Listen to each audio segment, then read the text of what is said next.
देवराजसेव्यमानपावनाङ्घ्रिपङ्कजं ज्ञानयज्ञसूत्रमिन्दुशेखरं कृपाकरं नारदादियोगिवृन्दवन्दितं दिगम्बरं काशिकापुराधिनाथकालभैरवं भजे।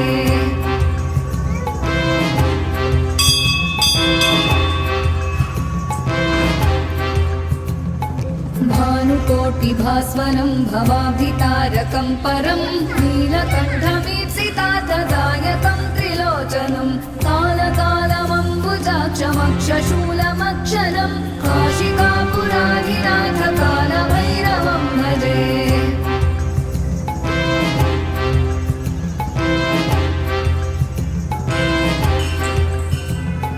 शूलटङ्कपाशदण्डपाणिमादिकारणं